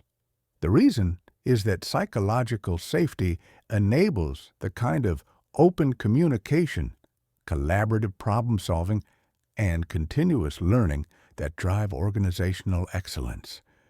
But here's the counterintuitive finding. Psychological safety isn't created by being soft or permissive. It's created by being consistently fair, transparent, and focused on learning, rather than blame. Leaders who respond to mistakes and conflicts with curiosity rather than judgment, who focus on solving problems rather than punishing people, and who demonstrate that they value truth more than ego, create environments where people feel safe to be honest, take risks, and give their best effort. This is exactly what Marcus accomplished through his response to the Cassius betrayal. By handling the situation with wisdom and restraint rather than anger and revenge, he created a culture of psychological safety that made his organization stronger and more resilient. The betrayal that could have destroyed his empire instead became the foundation for a more effective and enduring form of leadership. Now let's examine how modern entrepreneurs can apply Marcus's five-step framework to the specific types of betrayal they're most likely to encounter in today's business environment. The principles remain the same, but the applications need to be adapted to contemporary contexts and challenges. The first type of modern business betrayal is co-founder disputes and equity battles. These situations often arise when founding partners have different visions for the company's future, different expectations about roles and responsibilities, or different ideas about how profits should be distributed. The betrayal typically occurs when one founder tries to push out the others or significantly dilute their ownership without their consent. Applying Marcus's framework to this situation would start with understanding the perspective of the betraying co-founder. What legitimate concerns or unmet expectations might be driving their behavior? Are they feeling undervalued or excluded from important decisions?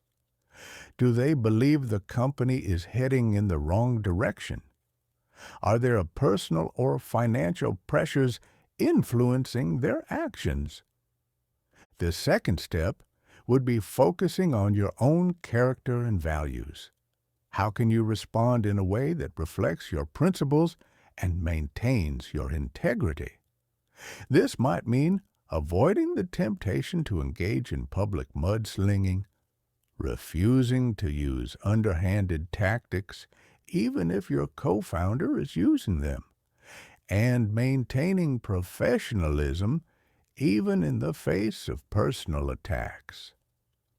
The third step would be learning from the situation. What does this conflict reveal about your partnership structure, your communication processes, or your decision-making systems? Were expectations clearly defined from the beginning? Were there adequate mechanisms for resolving disputes? Were all partners truly aligned on the company's vision and values? The fourth step would be strengthening your systems based on these lessons.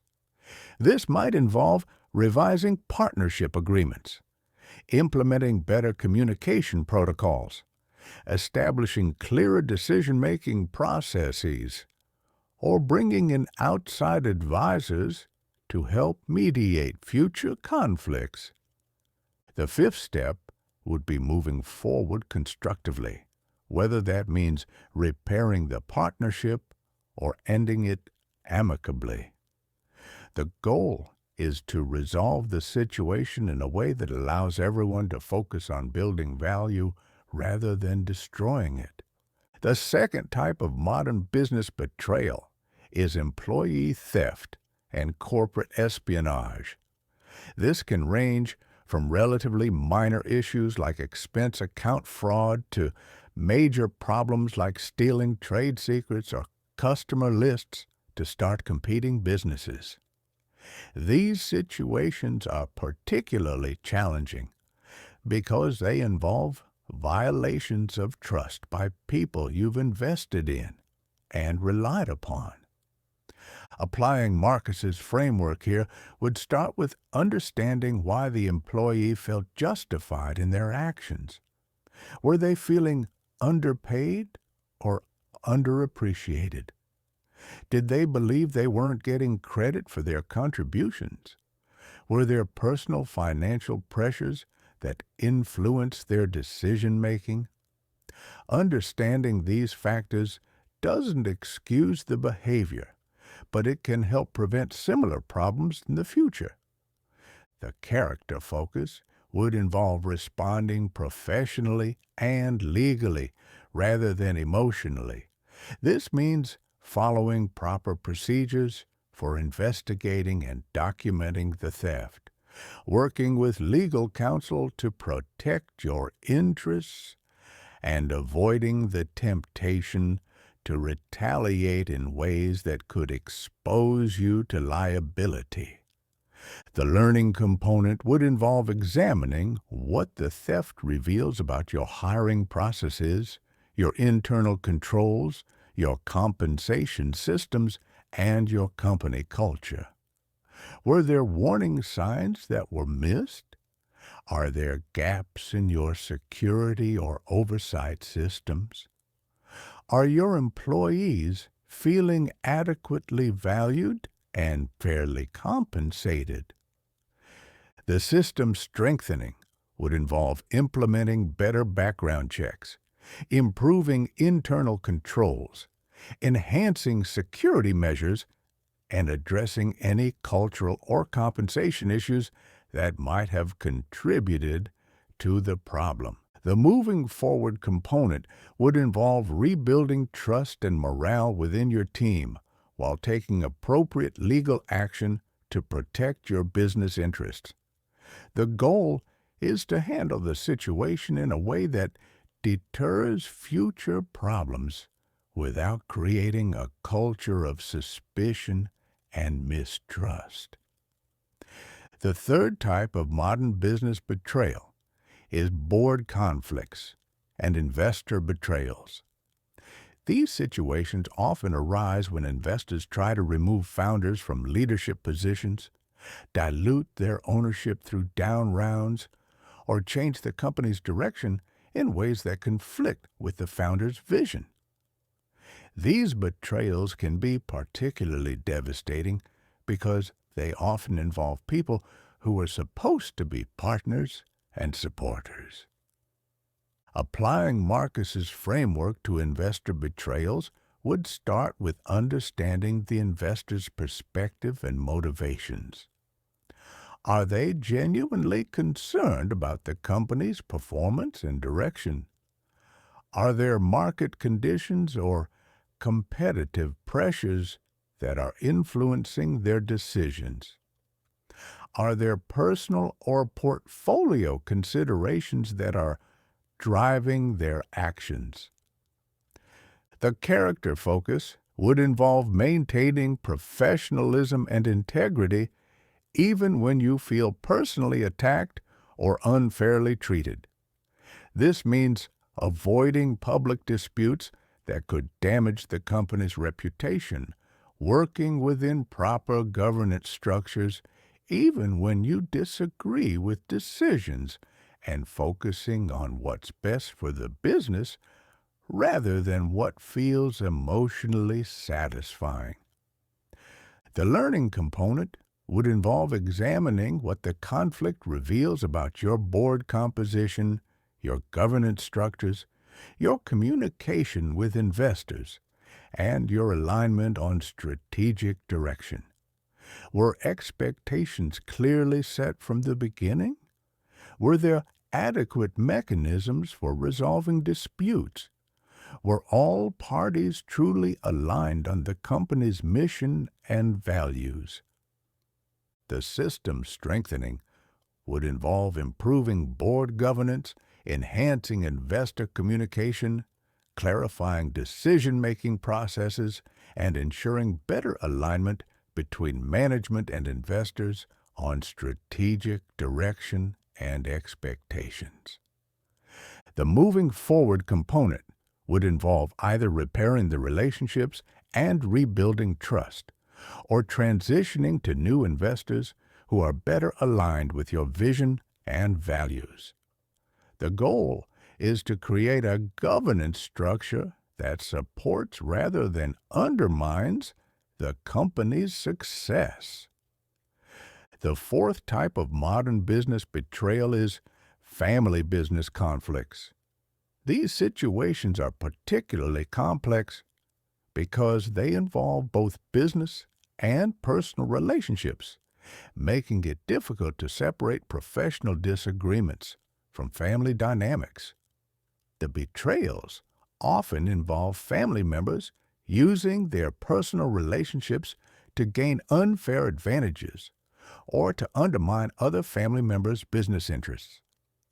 Applying Marcus's framework to family business betrayals requires extra sensitivity because the relationships extend beyond the business context.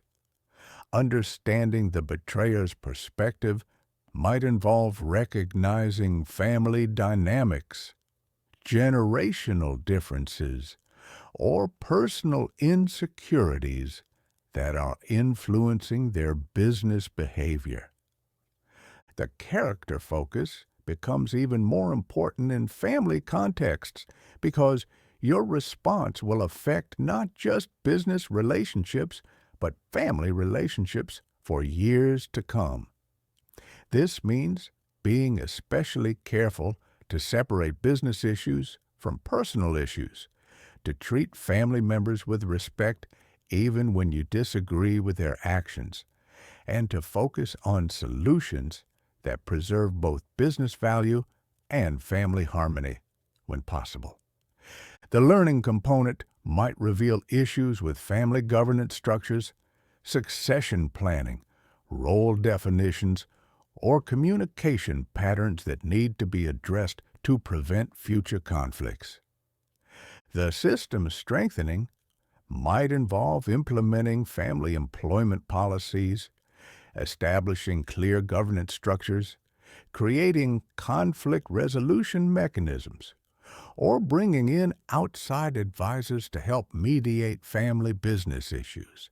The moving forward component requires balancing business needs with family relationships, which might involve difficult decisions about family members' roles in the business while maintaining personal relationships outside the business context. The fifth type of modern business betrayal is social media attacks and public reputation damage. In today's connected world, disgruntled employees, partners, or customers can quickly damage a company's reputation through social media campaigns, online reviews, or public accusations. These attacks can be particularly devastating because they can spread rapidly and be difficult to counter effectively. Applying Marcus's framework to reputation attacks would start with understanding what legitimate grievances might be behind the attacks. Even when the attacks are exaggerated or unfair, they often contain kernels of truth that need to be addressed. The character focus would involve responding with facts rather than emotions, maintaining professionalism even when facing unfair attacks, and focusing on serving customers and stakeholders rather than winning public relations battles. The learning component would involve examining what the attacks reveal about your customer service, your employee relations, your communication strategies, or your business practices that might need improvement.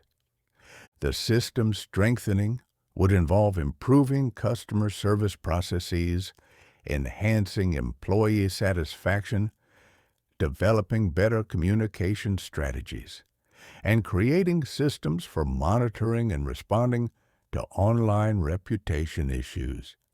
The moving forward component would involve rebuilding trust through consistent demonstration of improved performance rather than just defensive public relations efforts. But the final piece that ties it all together is something that Marcus discovered through his handling of the Cassius Rebellion, and that modern research has confirmed. The way leaders handle betrayal becomes a defining characteristic of their leadership style and organizational culture. Leaders who respond to betrayal with wisdom, restraint, and systematic improvement create cultures of trust, innovation, and resilience. Leaders who respond with anger, revenge, and blame create cultures of fear, stagnation, and fragility. This insight transforms how you think about betrayal from a necessary evil to be avoided at all costs into a potential catalyst for organizational improvement and cultural development. When you have the right framework for handling betrayal, you can use these challenging situations to build stronger, more resilient, and more successful enterprises. The emperor who chose understanding over revenge, improvement over retaliation, and wisdom over emotion created an organizational culture that lasted for centuries and became the foundation for Western civilization. His approach to handling betrayal wasn't just about managing a specific crisis. It was about building the kind of character and culture that could withstand any challenge and emerge stronger from every test. If you're ready to transform your approach to partnership conflicts, employer relations, and business challenges using these ancient principles, make sure to subscribe to this channel for more deep dives into the business wisdom of history's greatest leaders. In our next video, we'll explore how Marcus Aurelius built the world's first global corporation, with organizational structures so advanced that Fortune 500 companies still use his management principles today. The systems he created for managing complexity, scaling operations, and maintaining quality across vast distances are more relevant now than ever in our globalized economy. But before you go, I want you to think about the betrayals and conflicts you've experienced in your business career. How did you handle them? Did you focus on punishment or improvement? Did you seek revenge or understanding? Did you use them as opportunities to build stronger systems and better relationships? Or did you let them poison your organizational culture and damage your future success? The choice you make in how you handle betrayal will define not just the immediate outcome of the conflict, but the long-term character of your leadership and the culture of your organization. Marcus Aurelius chose wisdom, and his empire lasted for centuries. What will you choose? But the final piece that ties it all together is something that Marcus discovered through decades of applying these principles to the largest business empire in history. He realized that the ultimate goal of handling betrayal isn't just to survive it or even to learn from it. It's to use it as a catalyst for building the kind of character and organization that attracts loyalty, rather than betrayal in the first place. This is the psychological transformation that separates leaders who are repeatedly victimized by betrayal from those who create cultures of such strong loyalty that betrayal becomes increasingly rare. When you handle betrayal with wisdom, character, and systematic improvement, you send powerful signals throughout your organization about what kind of leader you are and what kind of culture you're building. These signals have compound effects over time. Employees who see you handle betrayal with grace and wisdom become more loyal, not less. Partners who observe your principled response to conflict become more trustworthy, not more suspicious. Customers who witness your character under pressure become more committed to your brand, not more skeptical of your integrity. The research on organizational culture confirms this dynamic. Dr. Edgar Schein's studies at MIT show that culture is primarily formed through how leaders respond to critical incidents and crises. When leaders handle betrayal with character and wisdom, they create cultures of trust, integrity, and mutual respect. When leaders handle betrayal with revenge and paranoia, they create cultures of fear, suspicion, and self-protection, Marcus understood this principle and used every challenge, including the Cassius betrayal, as an opportunity to reinforce the values and culture he wanted to create. His measured, principled response to betrayal became a defining characteristic of his leadership style and a key factor in the loyalty and effectiveness of his organization. The modern entrepreneurs who understand this principle build businesses that become progressively more resistant to betrayal over time. They create cultures where people feel valued, heard, and aligned with the organization's mission. They build systems that detect and address problems before they escalate into betrayals. They develop the kind of character and reputation that attracts trustworthy partners and employees while deterring those who might be inclined toward disloyalty. This is the ultimate competitive advantage that emerges from handling betrayal like Marcus Aurelius. You don't just survive the immediate crisis, you use it to build something stronger, more resilient, and more attractive to the kind of people you want to work with. You transform a potentially devastating setback into a foundation for sustainable success. The practical application of this principle requires a long-term perspective that goes beyond just handling individual incidents of betrayal. It involves building what we might call betrayal-resistant organizations. Businesses that are structured, cultured, and led in ways that make betrayal both less likely and less damaging when it does occur. Betrayal-resistant organizations share several characteristics that any entrepreneur can implement. They have clear values that are consistently demonstrated through leadership behavior. They have transparent communication systems that surface problems before they become crises. They have fair and competitive compensation systems that align individual and organizational interests. They have robust oversight mechanisms that provide accountability without micromanagement. They have strong cultures of mutual respect and shared purpose that make betrayal feel like a violation of community, rather than just a business transaction. Building these characteristics takes time, effort, and consistent commitment to doing the right thing, even when it's difficult or costly.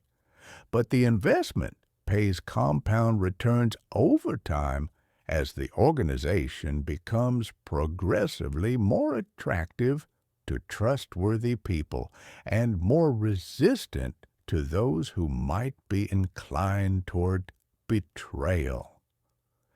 The emperor who chose understanding over revenge, improvement over retaliation, and wisdom over emotion created an organizational culture that lasted for centuries and became the foundation for Western civilization.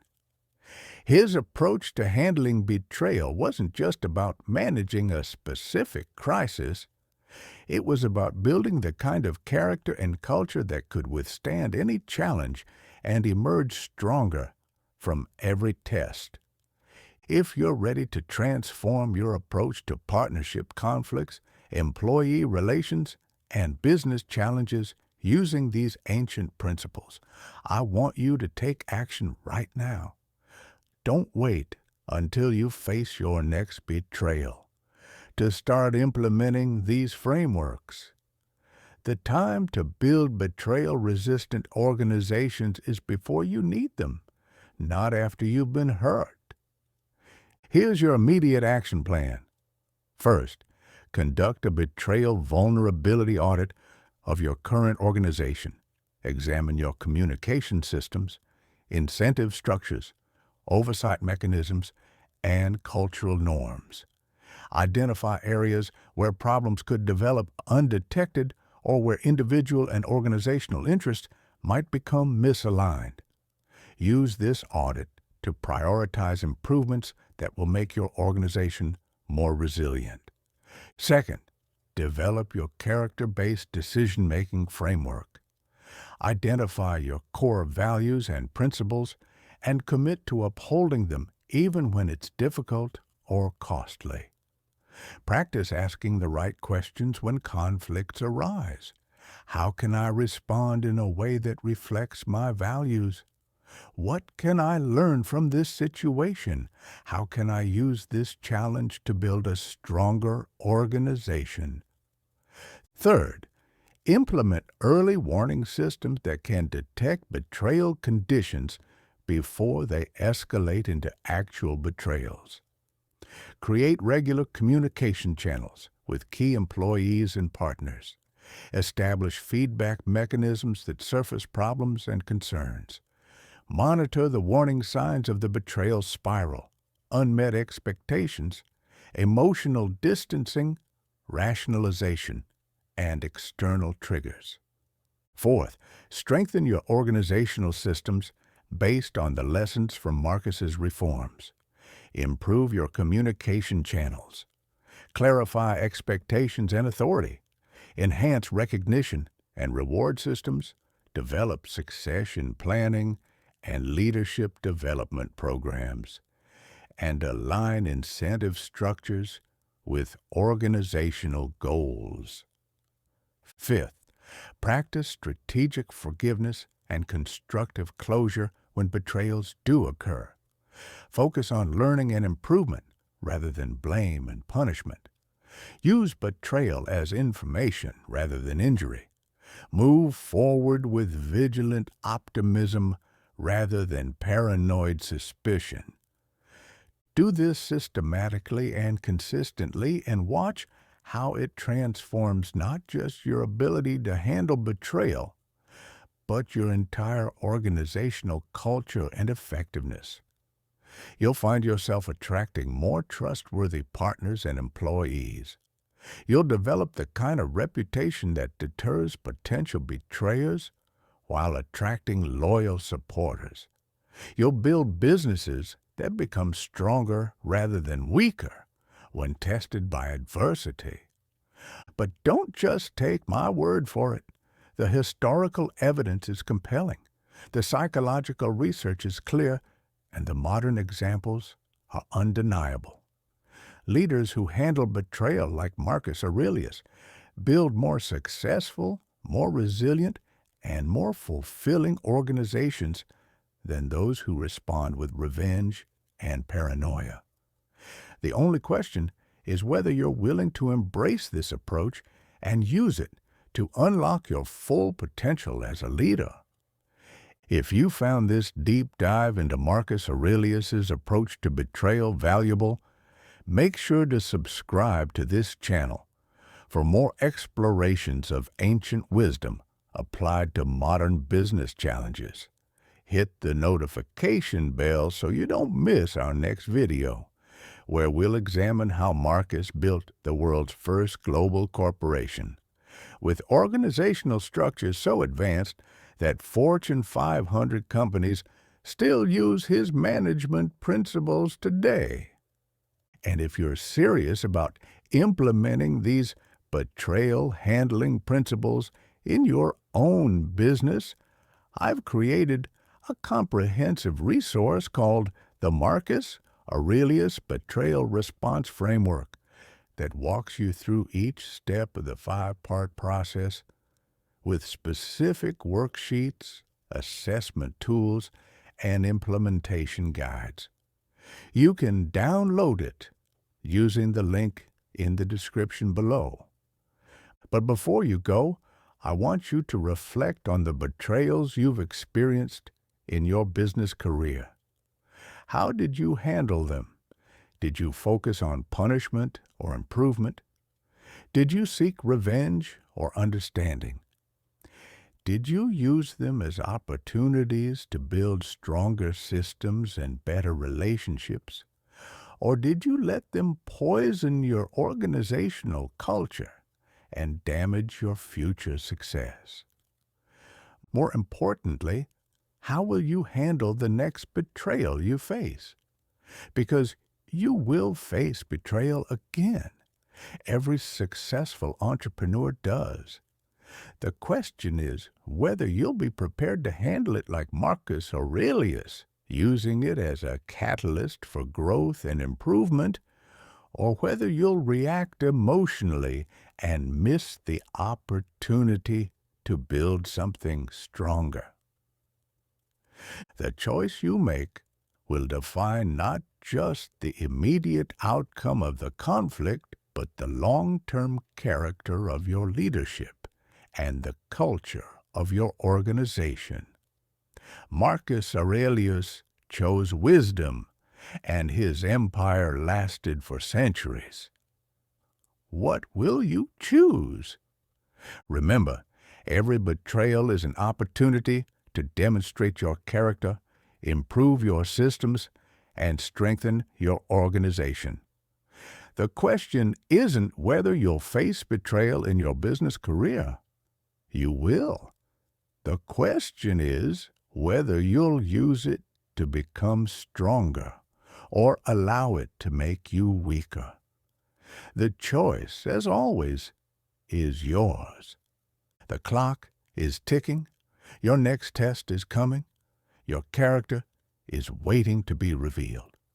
The only question is whether you'll be ready to pass the test with the wisdom of an emperor who turned his greatest betrayal into his greatest triumph. Marcus Aurelius showed us the way. Now it's time for you to follow it.